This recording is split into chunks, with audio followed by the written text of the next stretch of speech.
All right, we are live. Hey, I'm David Brownstein. Welcome to the 2020 Music Industry Evolution Summit. My guest today is David Browning. Welcome, David Browning. Hey, welcome. And just so we don't get confused, Brownstein and Browning. Yeah, So we got to get that. Wait, who's what? No, I'm Brownstein. He's Browning. So That's right. That's that's right. good. We're both DBs, so that's the That's important right. That's thing. right. So let me read everybody David Browning's bio, and we're going to talk about something really different, interesting today. David Browning, Chief Creative Officer of Crowd Music, spent his first 25 years as a producer-songwriter, working with everyone from Katy Perry to Diane Warren. Experiencing the negative shift of the industry firsthand, he co-founded Crowd Music, a company that presents a new economic model where creatives can thrive monetarily on recorded content for the first time ever. The fans can also be paid for promoting the music. Fans can also be paid for promoting the artist and music on the platform. Welcome, David Browning. Hey, thank you. I appreciate it. This is going to be great. Yeah, I think so too. I'm really excited about it. Before we get into some of the monetizing and the new visions of money, Sure. I want to know a bit about your musical background. First, like what music started you when you were a kid? What just got in you and went, oh man, I gotta You're going to do it. love this. You're going to love this. So I grew up as a farm kid in Northeast Missouri. And you would think that 99.9% of the people up there probably listen to country music, traditional country stuff. And yet I had a farming father and parents, mother as well, who went against that grain. So I grew up on the Jazz Crusaders. I grew up on great classical music, things like that, which, you know, every other kid around is like, oh, well, why aren't you listening to Tammy Wynette and Merle Haggard and Charlie Pride and all that? And I would hear those on the radio, but my folks were very much getting us deeper. I remember my first concert when everybody talks about, you know, they were all country concerts. I went and saw Maynard Ferguson, the trumpet player. So it was like I was that kid, you know. And Wow. I'm so grateful for that. You know, it really allowed me to experience fantastic music outside what everybody else was listening to. Well, so yeah, so then you in your longer bio, which I was just looking at it, you were mostly based in Nashville. What did you Sure. bring from that kind of jazz background into your I know it's not just country, but into your Nashville creative life? Yeah, you know what's very interesting now, you know, and I'll reverse engineer a little bit here. Now Nashville is such a melting pot. We have a lot of LA transplants, London transplants, New York transplants. So any and all genres are covered. But when I first moved to town in '95, it was primarily a country town, and I was completely a fish out of water because I came to town as a pop guy, as a rock guy. I grew up and studied the Journeys, the Survivors, the Kenny Loggins, and all those things.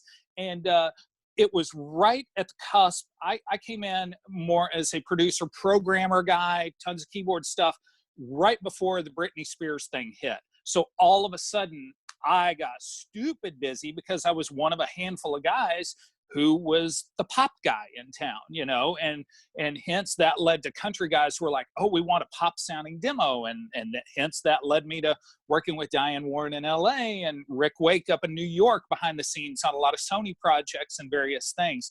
So it was kind of a wonderful thing to come in with some jazz background. Obviously I do a lot of string arranging, so some classical background, but the pop thing in a town that all of a sudden needed it desperately, and I was just one of a handful of guys who were just right place, right time. Wow, that's interesting. That's interesting. Yeah, you know, I was in Nashville for the first time really in the fall, and everyone was always saying Nashville really has all kinds of music, and I was like, yeah, right, sure it does. But in fact, it did. I met people everywhere I Yeah, went, doing jazz, doing gospel, doing Christian music, that's doing hip right. hop, doing pop, doing everything. So it's really, I don't know if it's Yes, always been the case, but it's quite fertile, and there's just lots of different genres and lots of players doing all it kinds of is. great stuff. Correct, Um, correct. that's interesting.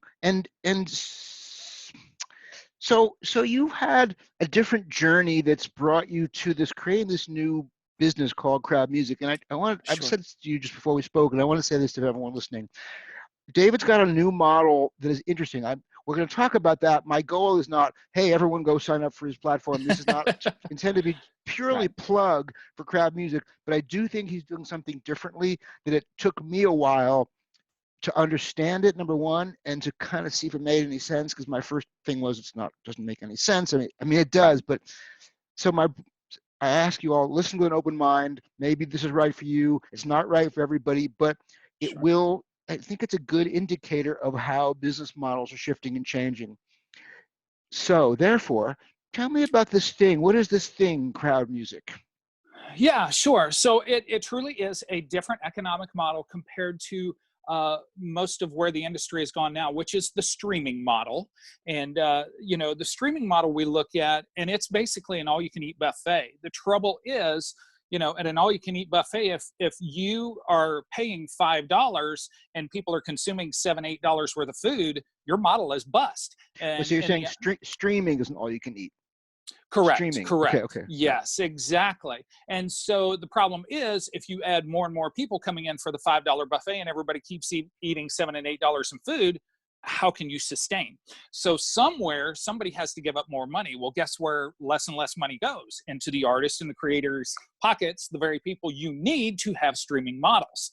So the big thing that everybody talks about now, and it's been talked about so much we believe it now, is that nobody will pay for music anymore. And we say that's bogus. Basically, if I told you if your favorite artist had a new tune coming out and it was only available exclusively at a certain place for $1, would you buy it if that was your favorite artist? Of course you would. It's only $1, and that's the only place you can get it. And so we often say crowd music is the movie theater of the music industry. What we're saying is, artists, release your song, your EP, your album, whatever it is, on crowd for a windowed amount of time, and send your fans there, drive them there, get those initial sales, and then as your sales dry up, much like a movie in the theater, then those movies move to Netflix or DVD sales and eventually Saturday afternoon TV. Do the same thing with music. Once sales dry So up, I'm sorry. move it What over to about streaming. how long a window are you thinking? What's Yeah, usual? it's all negotiable. Some artists are like, I will do a month. Other artists will go 3 months. That's kind of what we say. Give it 90 days, see what happens. We have other songwriters, hit songwriters and artists who are like, why would I ever take it down or put it anywhere else? I'm finding that I'm selling music here, and we've got great examples of folks selling a lot of music now, albums, singles, EPs. So there is evidence that this model does work, that people will buy music if you drive them in a way where that's their only choice. Well, yeah, that's one of the things that's intriguing about this in since the pandemic has hit, artists are not on the road. Right. Artists from indies to majors are going, I'm not on the road. Now I'm streaming from my living room. Now Right. I'm appealing directly. I open up my phones and one of my favorite artists saying, hey, we got a new record, buy it here. Hey, I got a new concert, buy it here. So it's Right. actually, it's an opportunity where fans I'm already following that I already love going, Right. hey, you know what? I need the bread. Will you pay for my, send me a virtual Right. ticket, send me a virtual Yep. Venmo or something like that. So I Yeah. love Yeah. that, and but also just like Patreon's doing those kinds of things. So this is like Sure. a model of direct support that I appreciate. So I just wanted to Yeah, interject it that. is. Yeah. And the beautiful thing, unlike other models, is that we have a very strong indirect approach as well that differentiates us from everybody else. Sure, there's other companies out there where you buy stuff, or the Patreons where you support, but every artist is an island to themselves in those models. In our model, let's say you're a pop artist, I'm a pop artist, and we're both releasing the same day. We both share a similar fan base. In the traditional industry, I'm going to try to steal as many of your fans as possible to buy my product more than yours, because not only do I want the money in my pocket, I want to chart and all that. In our system, it's an affiliate based thing. If I hear that you've got something coming out, I tell my fans, go buy David's project as well. It's incredible, because as my fans buy your project, I get a small piece of the action off of that, and you would vice versa. So all of a sudden, a rising tide raises all ships, and artists are working together, and everybody is making money together in a way, instead of like, oh my gosh, I got to put it out, I get as many sales as I can. Oh my gosh, I got to go back now and record more stuff, do it over and over and over. And it's this crazy rat race that you get on. Whereas in our system, it's kind of like royalties coming in off of other artist material that you would never get on any other platform. Right. Right. Interesting. So can you maybe give me some examples of like some success stories of different genres or different artists that maybe we heard of, maybe not, but just how does, Yeah, sure. some practicals? Absolutely. Some of the artists that we've been dealing with, and we do have the ancillary side thing of the live streaming aspect that has quickly become the focus of Crowd for the time being. But we recently in the country market, we've had Brian White, we've had Thompson Square, we've had Ty Herndon. In kind of the jazz area, we've had this young 13-year-old kid, Justin Schultz, who's this phenomenal prodigy and stuff like that. We've got a lot of calls and a lot of inquiries from bigger artists. I can't say who they are, but it's really cool. But we also have a lot of up and coming folks or people who didn't get to realize their dreams in their 20s who are still phenomenal writers and artists today in their 40s, 50s, 60s. That's the beauty of our model, is it's not based on looks or marketability and all that. It's either great music or it isn't. And we want great music. So not anybody and everybody can be on Crowd, but you know that you come there, and even if you hate rap or you hate country, you could appreciate how great the product is. Mm-hmm, mm-hmm. And so let's say a developing artist, new artist, not a big fan base. If they come in, if you like their music's acceptable, standards Right. wise. What would be a strategy artists would use to build an audience or to bring people into the platforms? Absolutely. The other cool aspect that helps in this is that fans also can get paid on Crowd music. So I'm sitting across from you having coffee one day and I'm like, oh my gosh, have you heard the latest Jason Derulo song or whatever? And you're like, no, I haven't. Go check it out. You hear it, you love it, you buy it. Great. I'm an awesome friend. In our model, I tell you about it, you go buy it and all that. I make 10 cents off that sale.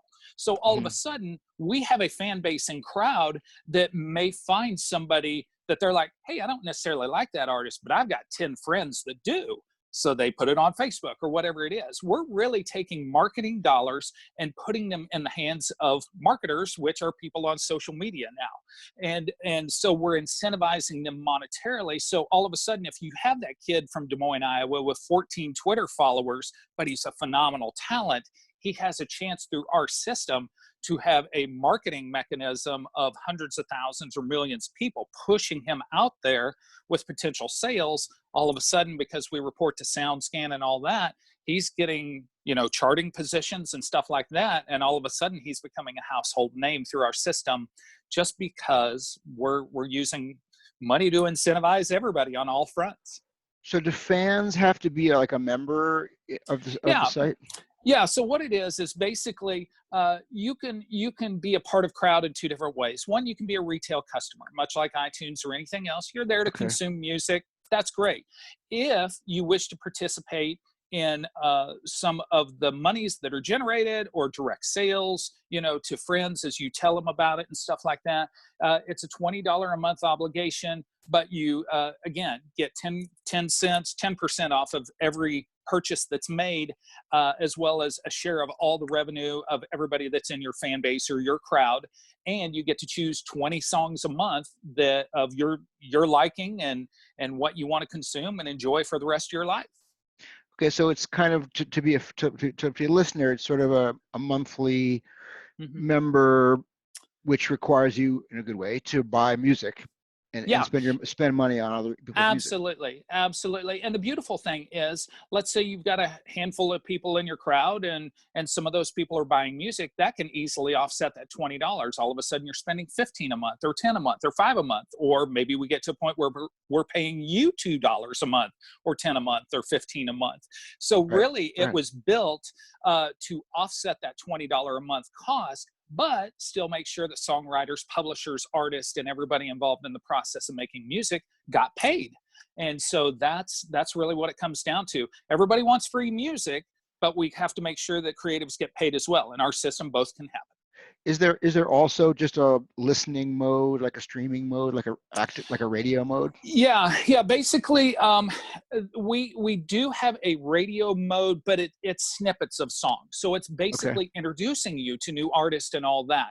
We allow you to listen nonstop to anything you have purchased. So I always like to give the analogy of when you and I were growing up.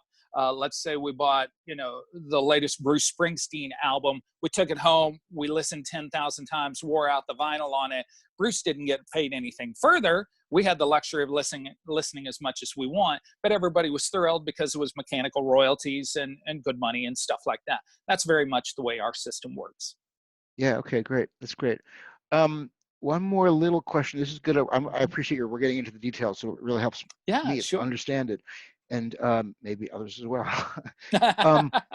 So you mentioned. So let's say I wanted to talk about how social media influencers can bring people into the platform. So let's say I'm Absolutely. on Spotify, I'm on Instagram. Somebody says, David, I think you should check out this band. They're on Crowd Music. I go, oh, that sounds good. What's the pathway? Yep.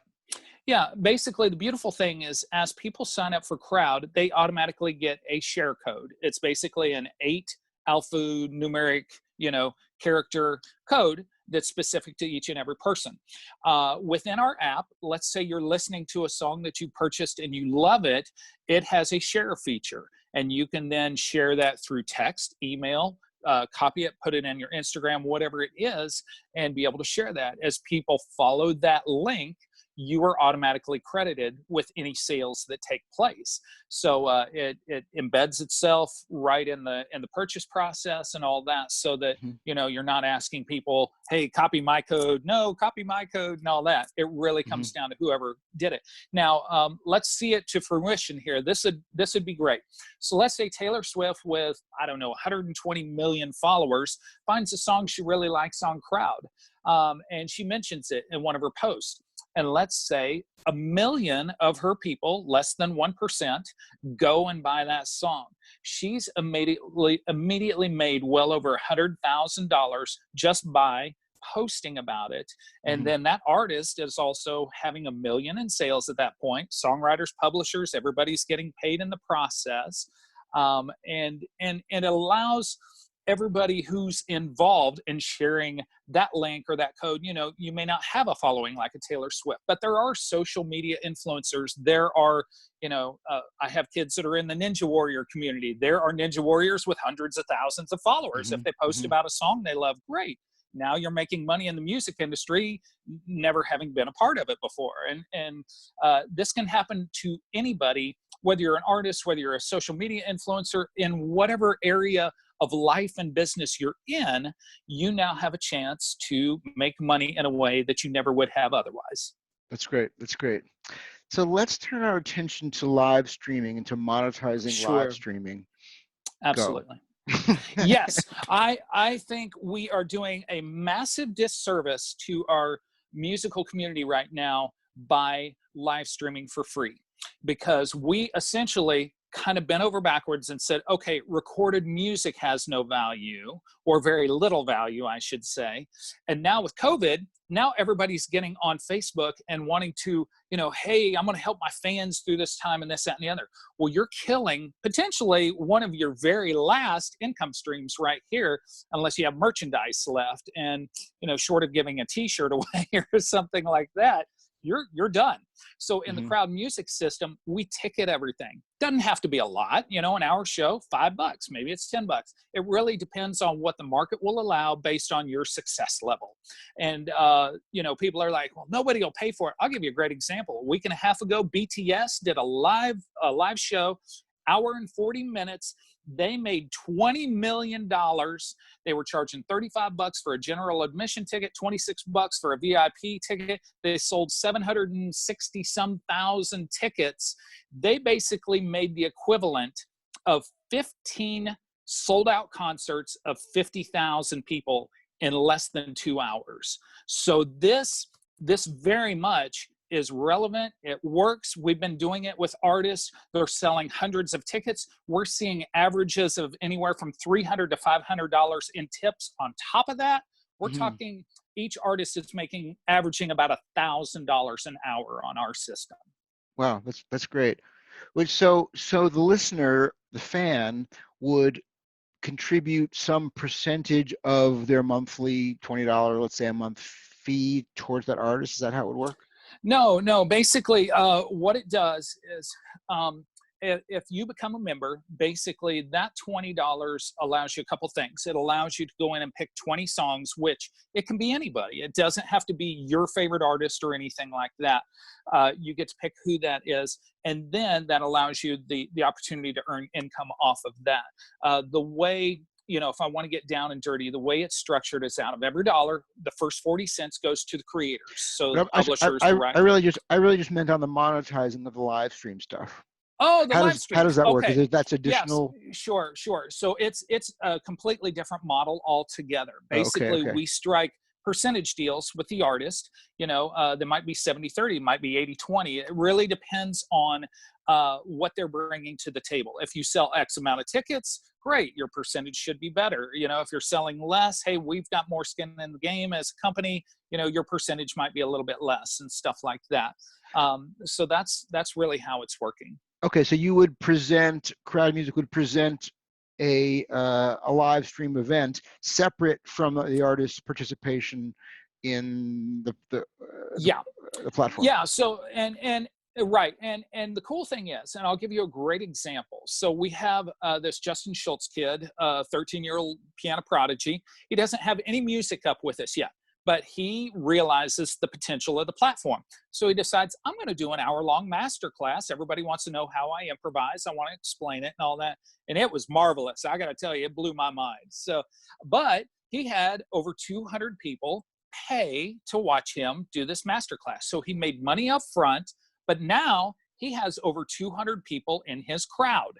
So as they come to Crowd Music and they purchase other music, or they purchase other concerts to watch or whatever it is, Justin's putting money in his pocket off of those purchases. So he found that was a great way to kind of get started into the crowd system.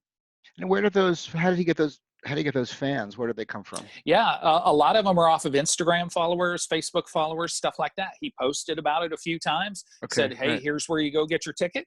And it worked. Right. Yeah, I love the way your platform is connecting the social media dots. That's what we're all trying to figure out now, is how to connect all these things. Absolutely.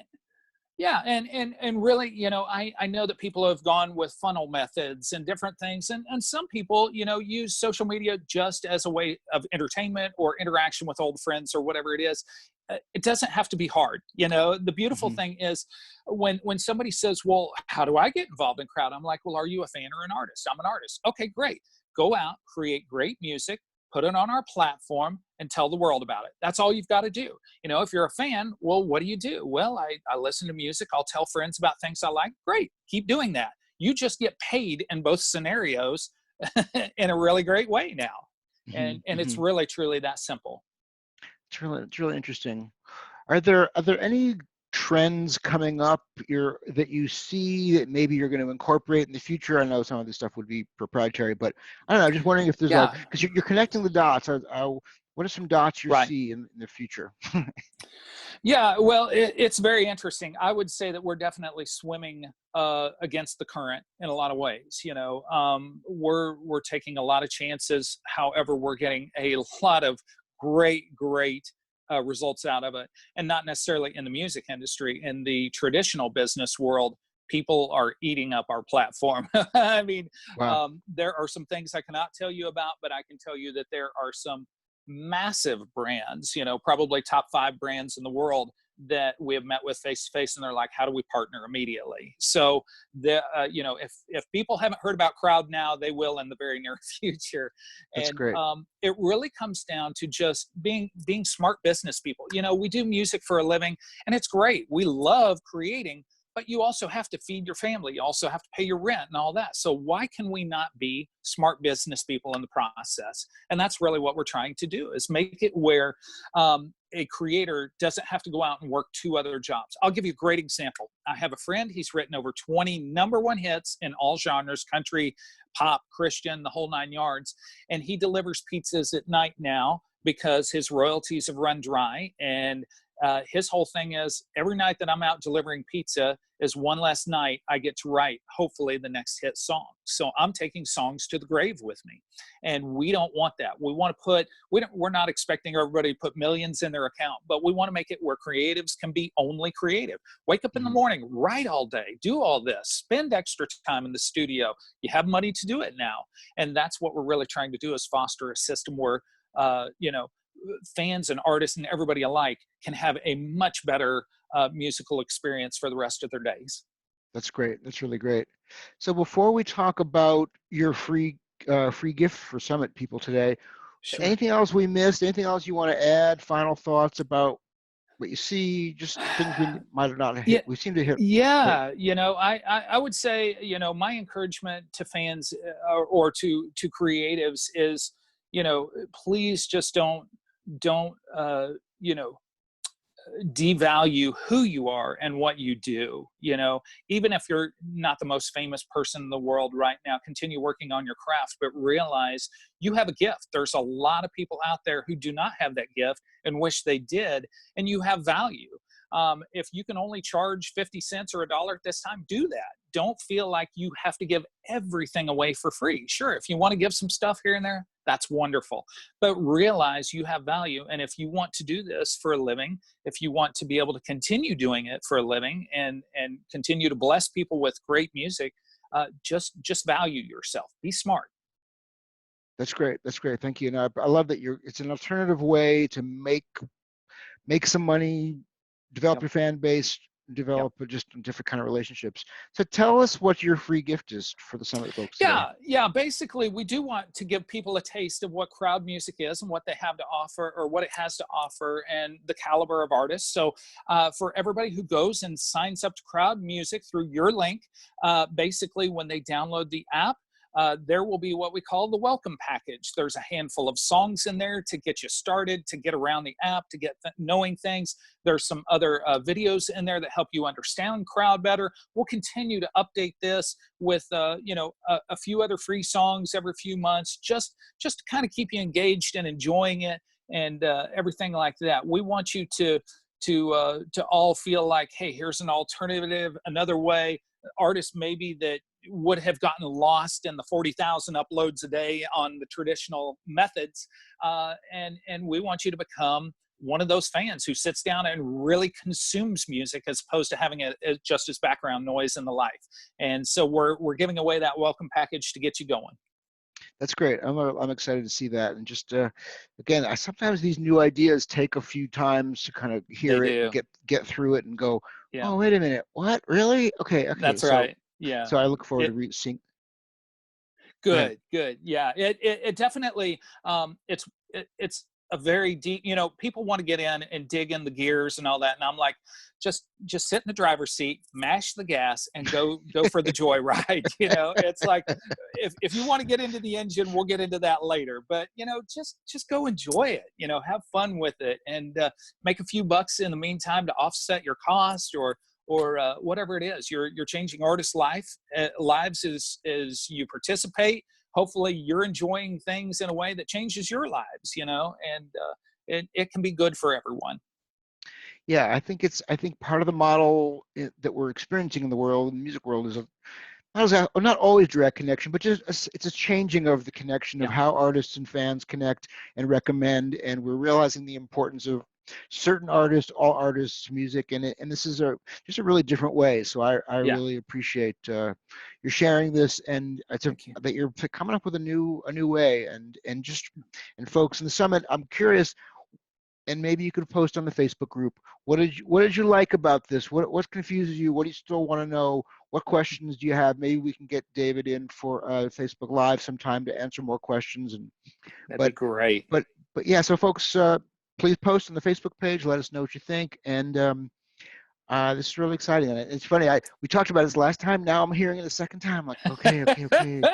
Only 17 more times, and it'll 17 more times, I'll totally understand this stuff. No, but it's like I said, it's part of the world. Some of the shifts that are happening among different platforms. It is indeed. It's very exciting.